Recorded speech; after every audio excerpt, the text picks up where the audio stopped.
नमस्कार, आप देख रहे हैं विशेष और आपके साथ मैं हूं सईद अंसारी। दुनिया भर में कोरोना से मरने वालों की तादाद 1.5 लाख होने जा रही है। सबसे ज़्यादा कोहराम अमेरिका में मचा है। 35,000 से ज़्यादा नागरिक अमेरिका के कोरोना की भेंट चढ़ चुके हैं। अमेरिका तो पहले से ही ये कहता आ रहा था कि ये वायरस चीन की प्रयोगशाला से ही निकला है। अब कोरोना की लैब थ्योरी की जांच भी करवाएगा ताकि पता चल सके कि कोरोना चीन का महज एक संयोग है या चीन का कोई बेहद खतरनाक प्रयोग।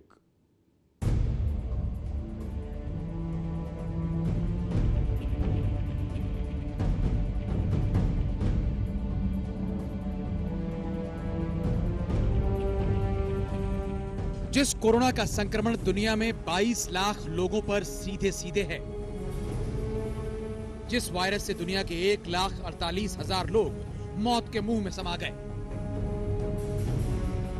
जिस कोरोना वायरस का इलाज दुनिया को ढूंढे नहीं मिल रहा, वो वायरस आखिर आया तो आया कहां से? क्या कोरोना का वायरस वुहान के सी फूड मार्केट से निकला है, या ये सबसे खतरनाक वायरस चमगादड़ की उपज है, या फिर ये वुहान में चीन की साजिशों की प्रयोगशाला से निकला है? तो क्या माना जाए, कोरोना चीन का संयोग है या प्रयोग? अमेरिका के राष्ट्रपति डोनाल्ड ट्रंप का गुस्सा चीन पर फूट पड़ा है।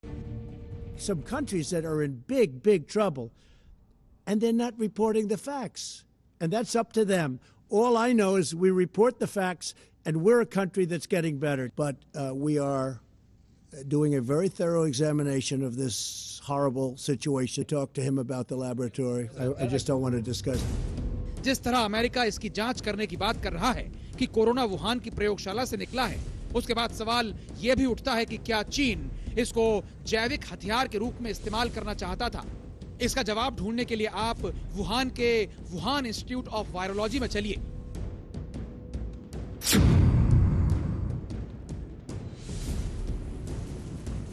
वायरल बीमारियों पर चीन का सबसे बड़ा शोध इसी वुहान इंस्टीट्यूट ऑफ वायरोलॉजी में होता है।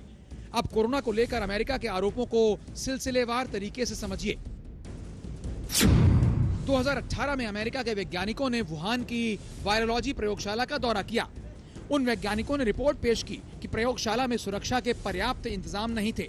उनकी रिपोर्ट में यह भी आया कि प्रयोगशाला की चमगादड़ और कोरोना वायरस रिसर्च बहुत जोखिम भरी है। 2019 में कोरोना वायरस का कहर शुरू हो गया और अब अमेरिकी राष्ट्रपति ट्रंप ने लैब वायरस थियरी पर जांच करने का आदेश दे दिया है। वैसे वुहान से निकले कोरोना वायरस के बारे में समूची दुनिया में यही धारणा है कि ये शहर के उसी मार्केट से निकला है जहां चमगादड़ों की बिक्री होती है। लेकिन अमेरिका चीख चीख कर कहने लगा है कि ये सब चीन की लैब से निकली शैतानी साजिश है। It's not racist at all. No, not at all. It comes from China.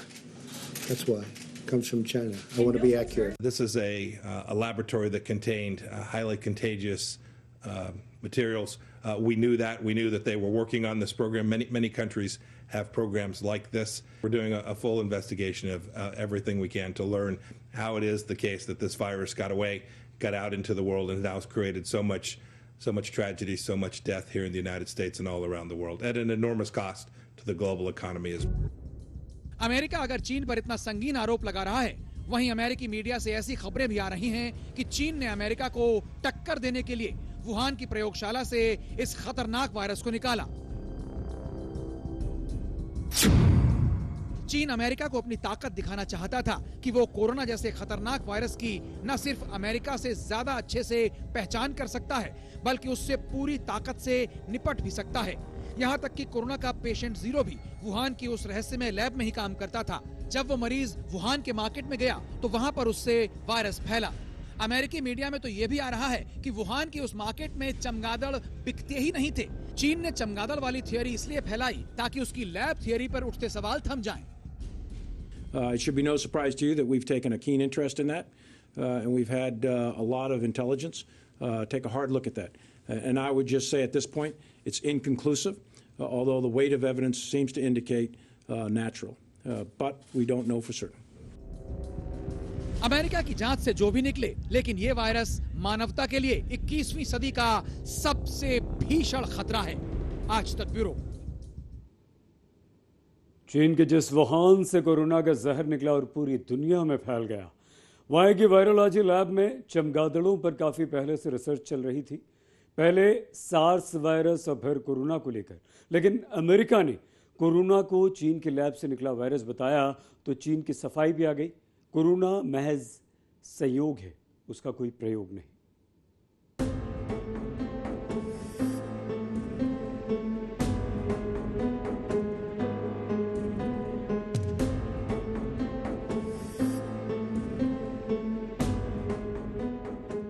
Corona की पहली कीमत चीन को ही चुकानी पड़ी थी। जिस वुहान शहर से कोरोना का वायरस निकला और पूरी दुनिया में फैल गया, उसने पहला निवाला एक चीनी को ही बनाया।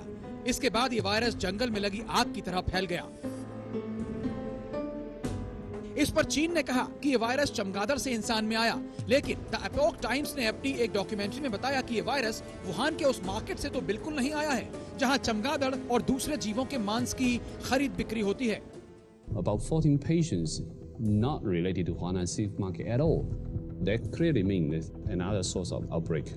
I think somehow this could be a malfeasance or somewhat intentionally cover up some important source of infection.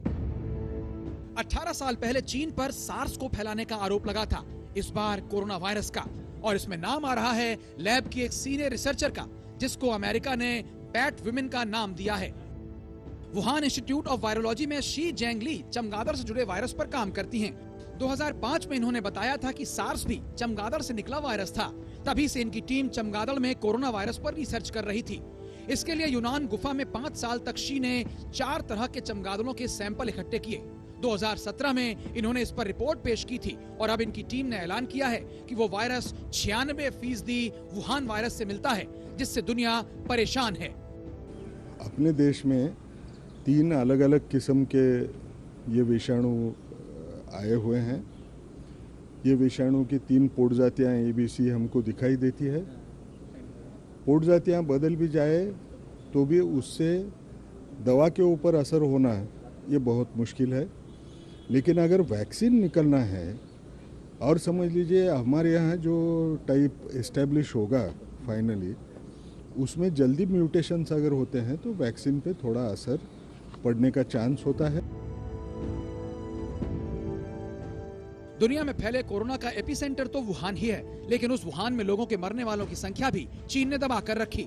जब अमेरिका का दबाव बढ़ा तो नए आंकड़े जारी किए, जिसमें मरने वालों की संख्या 50% बढ़ गई। अब चीन विश्व स्वास्थ्य संगठन के हवाले से बता रहा है कि कोरोना का जैविक हथियार से कोई लेना देना नहीं है। 关于新冠病毒源头和传播途径问题，中方立场是明确的。我们始终认为这是一个科学问题，应该交由科学家和医学专家去研究。我想提醒你注意的是，世卫组织负责人已经多次表示，没有任何证据表明新冠病毒是在实验室产生的。世界上很多知名医学专家也都认为，所谓实验室泄露等说法毫无科学依据。流行性疾病是人类共同的敌人，国际社会只有合力应对，才能战而胜之。中方将继续与各国同舟共济，守望相助，携手赢得这场人类同重大传染病的斗争。 चीन का वुहान शहर वैसे है तो औद्योगिक केंद्र, लेकिन यहाँ के इंस्टीट्यूट ऑफ वायरोलॉजी में घातक वायरस पर शोध होता है। यहाँ इबोला, निपाह, सार्स और दूसरे घातक वायरस पर रिसर्च होता रहता है। लेकिन यहाँ सेना के साथ मिलकर खतरनाक वायरस पर भी शोध होता है। इसलिए भी सवाल उठता है कि कहीं चीन के जैविक हथियार प्रेम की कीमत दुनिया को तो नहीं चुकानी पड़ रही है। आज तक ब्यूरो। कोरोना वायरस है जो संयोग से चीन से निकला और दुनिया की सबसे बड़ी मुसीबत बन गया, या कोरोना एक जैविक हथियार है जिसमें एक वायरस समूची दुनिया को बर्बादी के कगार पर खड़ा कर रहा है। अब आप ये अच्छी तरह से समझ लीजिए कि जैव हथियारों का खेल कितना खतरनाक और कितना पुराना है।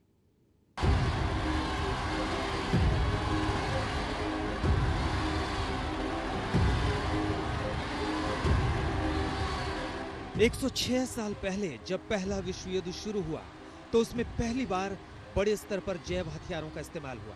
जर्मनी की सेना ने एंथ्रेक्स नामक जैव हथियार का इस्तेमाल किया। फिर दूसरे विश्व युद्ध में भी दोनों पक्षों की तरफ से जैव हथियारों का इस्तेमाल किया गया। 1939 में जापान ने आंतों में टाइफाइड पैदा करने वाले वायरस को सोवियत संघ में पानी की पाइप में मिला दिया। अब अगर बगैर किसी युद्ध के चीन ने कोरोना के नाम पर जैव हथियार का इस्तेमाल कर दिया है तो यह खतरे की एक बड़ी घंटी बजा रहा है। बायोलॉजिकल वॉरफेयर कोई सीमाएं नहीं मानता, नेशनल बाउंड्री नहीं मानता, इसलिए अगर एक साइड से शुरू हो गया तो कोई वजह नहीं कि वो बिल्कुल पूरे देश में, पूरे विश्व में फैलकर उसी देश में दोबारा वापस आए।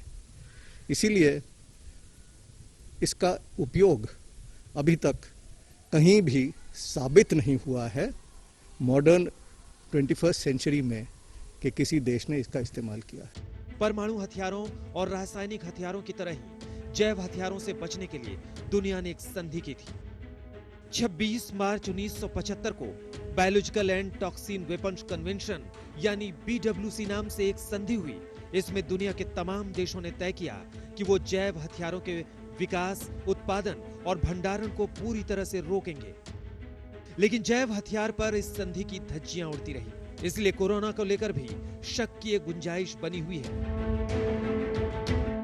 1972 में UN का एक कन्वेंशन है, बायोलॉजिकल वॉरफेयर कन्वेंशन, जिसके मुताबिक ये बिल्कुल जो है गैर कानूनी है, आउटलॉड है। बायोलॉजिकल केमिकल वॉरफेयर आउटलॉड है। चीन के इस वुहान शहर से कोरोना का वो संक्रमण फैला जो पूरी दुनिया को आज सोने नहीं दे रहा है। चीन में आधिकारिक रूप से मध्य दिसंबर में कोरोना का पहला केस आया, लेकिन इसको निमोनिया जैसी बीमारी कहकर टाला गया। बाद में जब मरीजों की संख्या बढ़ती गई तो चीन में कहा गया कि ये बीमारी फूड मार्केट से आई है। ऊपर से शुरुआत में WHO ने यह भी कह दिया कि ये बीमारी इंसान से इंसान में नहीं फैलती। चीन ने WHO को इसकी जानकारी 31 दिसंबर को दी थी, लेकिन इस बात को सामने लाने वाले चीनी डॉक्टर ली वेनलियांग ने सरकार को आगाह किया तो उनको चुप करा दिया गया। कुछ दिनों बाद कोरोना वायरस से ही डॉक्टर वेनलियांग की मौत हो गई। पुणे में पंकज खेलकर के साथ आज तक ब्यूरो। अमेरिका ने बहुत पहले से यह कहना शुरू कर दिया है कि कोरोना चीन के लैब से निकला एक वायरस है और अब तो उसने जांच की भी बात कर दी है, लेकिन चीन भी उसी तरह का जवाब पहले से दे रहा है। चीन ने महीने भर पहले अमेरिका पर आरोप लगाया था कि उसके सैनिकों ने ही यह वायरस फैलाया।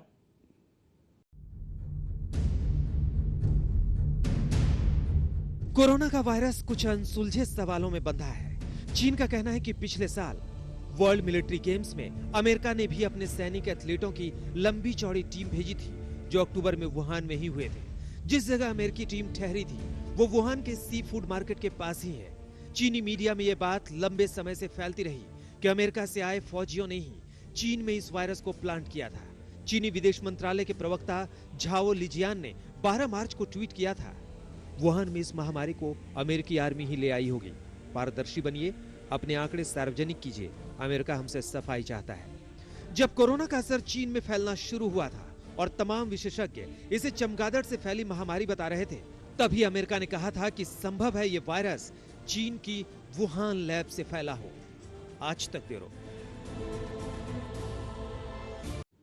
विशेष में आज के लिए बस इतना ही।